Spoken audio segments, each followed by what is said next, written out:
Hello and welcome. Hard to believe, but there's some people talking about the possibility of an election. Between the budget, some other issues, some guy by the name of Trump, and tariffs, there is trying to be some talk of an election. And so I contacted an old friend of mine. I call him the big shot conservative.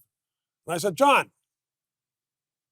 if we have an election, are you guys going to make it 5 in a row? Because he's lost 4 in a row of the last federal elections. And he's beside me now and smiling. He's a good sort. You can see after that introduction, you smile, you're a great sport. So welcome to the show. And tell me, are you going for 5 in a row? I'm smiling only because I'm in pain, Stephen. You were in pain after the last defeat. Well, listen, losing is never fun. And as conservatives, you sometimes get used to losing, especially at the federal level, but even at the provincial level, although we've had some success at the provincial level of late. Absolutely. But, I think we were so close to winning the last election campaign. And of course, everybody you had more knows. Votes. Well, we had more votes and more percentage popular vote, and we won more seats. Everything actually worked to our favor, but we just managed to just not win it by a hair. And we've had that in the last little while, where we've gone into an election probably with good fortune. And I'm looking at Aaron O'Toole when he was leader of the Conservative Party. He went into that election. He started off winning that election, and then as the campaign went on, of course, we lost the election campaign, and then the party asked for a leadership review, and we got Pierre Poilievre.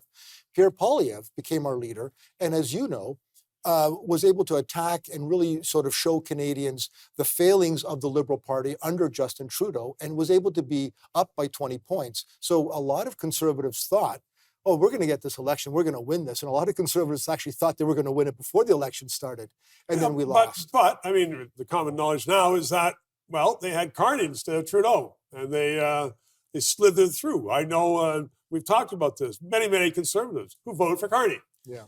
They wanted Carney. And now the big criticism is that Carney talks a big talk, but he hasn't delivered anything. He had the deadlines, July 1st, June 1st, August 1st. These are going to happen, and none of it has happened. So, but you mentioned what you do to leaders. And a lot of Liberals do not like Trudeau. They did not think he was a good prime minister. And yet he got elected 3 times because Liberals, if they have, a dog with a broken leg who happens to be prime minister, they're like, no, that leg is fine. It's healing. They will stick to their leaders no matter what. Yeah. Your party seems to take them, oh, you know what? You missed by 1 vote, so we're just going to toss you. Yeah. Is that part of the conservative culture? It shouldn't be. And quite frankly, I'm never in favor of one and done. In other words, when a conservative leader loses an election and then we get rid of that person, it's never the right thing to do.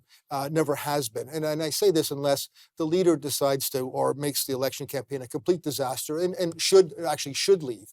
And I say this because Stephen Harper, in 2004, and I know because I ran under him as a candidate in 2004, lost the election, as you know, to Paul Martin, minority government. But the party decided to keep Stephen Harper. And then the next election, 2006, went on to win a minority government because Canadians got to know him.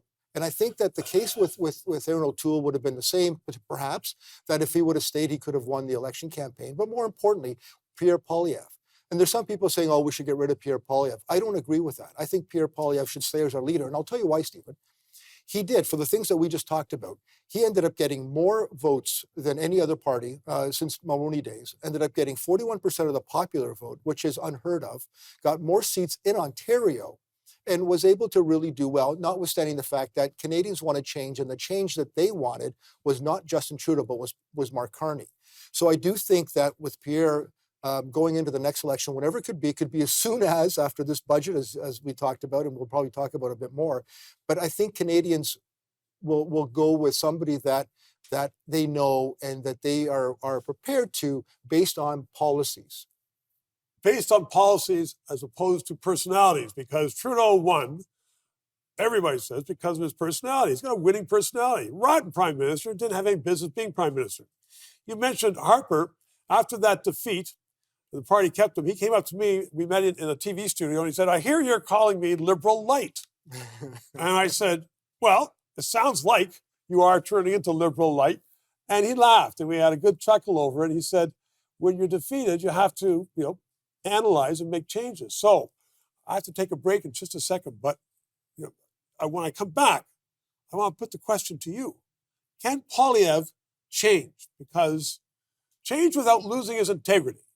Because that's what I think you're pointing out. Because people say, well, we don't like him. I hear it all the time. Can you change that? The answer right after this.